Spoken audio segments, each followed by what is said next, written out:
여러분, 만약 우리가 영원히 젊게 살 수 있다면 어떨 것 같으세요? 과학 기술이 발전하면서 정말 그게 가능해질지도 모른다는 생각이 드는데요. 그런데 말이죠. 한 영적 지도자는 이 질문에 대해서 전혀 다른, 훨씬 더 거대한 그림을 제시합니다. 단순히 오래 사는 것보다 더 중요한 무언가가 우리 삶에 이미 다 계획되어 있다면요. 자, 지금부터 그 놀라운 관점을 함께 파헤쳐 보겠습니다.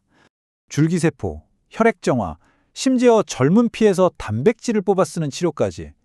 마치 공상과학 영화에나 나올 법한 이야기들이 이제는 부유층을 중심으로 현실이 되고 있습니다.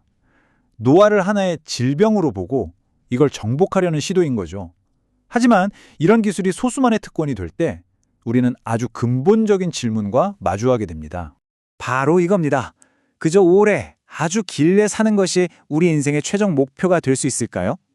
오늘 우리가 살펴볼 관점은 여기에 아주 단호하게 아니다라고 말합니다. 그 대신 우리 존재에 대한 훨씬 더 거대한 어떤 우주적인 청사진을 보여주죠. 좋아요. 그럼 먼저 이 영원한 젊음에 대한 갈망이 어떤 그림자를 만들어내고 있는지 그 대가부터 한번 짚어보겠습니다. 바이오 기술이 발전하면서 새로운 계급이 만들어지고 있습니다. 바로 시간을 돈으로 살 수 있는 사람과 그렇지 못한 사람이죠. 이건 단순히 돈이 많고 적고의 문제를 넘어서는 겁니다. 우리의 욕망은 과연 어디까지 허용되어야 할까요? 수명마저 돈으로 거래되는 세상, 이게 과연 옳은 걸까요?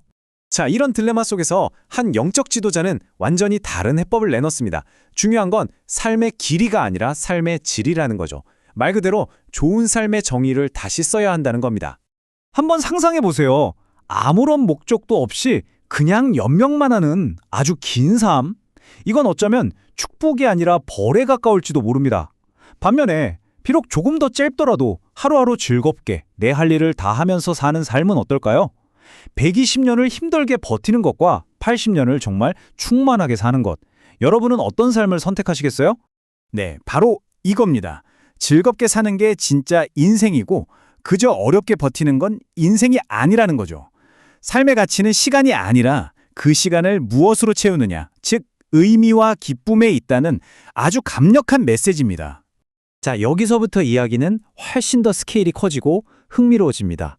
삶의 가치가 의미와 기쁨에 있다면 그 의미는 도대체 어디서 오는 걸까요? 이 관점은 그 답이 우리 개개인을 넘어서 인류 전체를 아우르는 어떤 거대한 우주적 계획에 있다고 말합니다. 이 이론의 핵심은 이겁니다. 현재 지구에 사는 모든 인류는 이미 정해진 세 그룹으로 나뉜다는 거예요. 그 기준이 뭐냐면 바로 윤회주기입니다. 자, 여기서부터는 조금 파격적인 이야기일 수 있는데요. 과연 나는, 여러분은 이 세 가지 운명 중 어디에 속하게 될까요? 바로 이 30대 30-40 법칙이 그 청사진의 핵심입니다. 인류의 30%는 이번 생이 인간으로서의 마지막 삶이고요. 또 다른 30%는 앞으로 한 번의 생이 더 남았고 나머지 40%는 두 번의 생이 더 남았다는 정말 놀라운 주장입니다. 이 세 그룹 조금 더 자세히 들여다볼까요?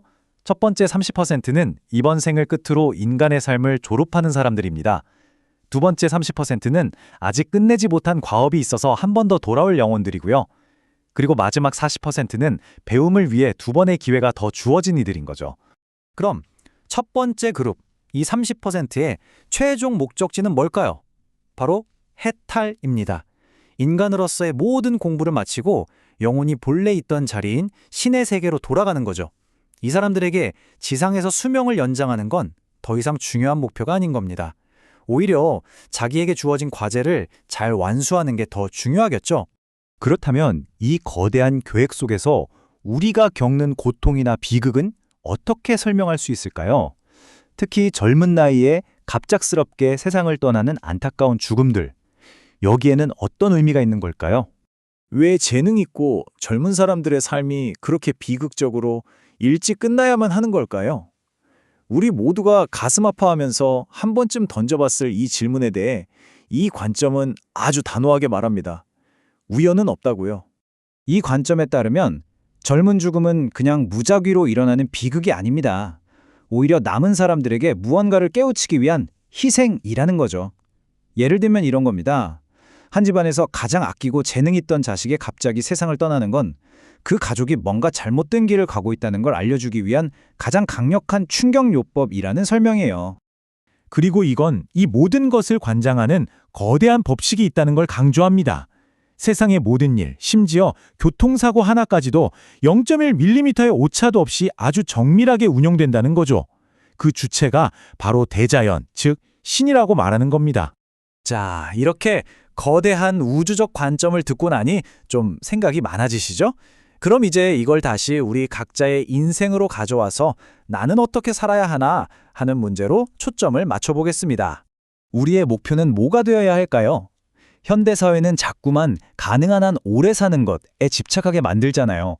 하지만 이 영적 관점은 완전히 다른 목표를 제시합니다. 바로 내게 주어진 목적을 완수하고 돌아가는 것. 초점이 완전히 다르죠.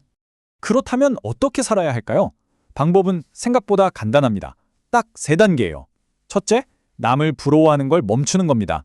다른 사람의 삶을 동경하느라 내 소중한 삶을 낭비할 필요가 없다는 거죠. 둘째, 오직 내 인생에만 집중해서 최선을 다해 살아가는 겁니다. 그리고 마지막으로 만약 내게 완수해야 할 일이 더 남아있다면 필요한 모든 기회는 반드시 주어진다고 믿는 거예요. 결국 이 모든 메시지를 딱 한 문장으로 요약하자면 바로 이겁니다. 내 인생의 가치는 남과의 비교에서 찾는 게 아니라 나에게만 주어진 이 고유한 길을 얼마나 충실하게 걸어갔는가에 달려있다는 것.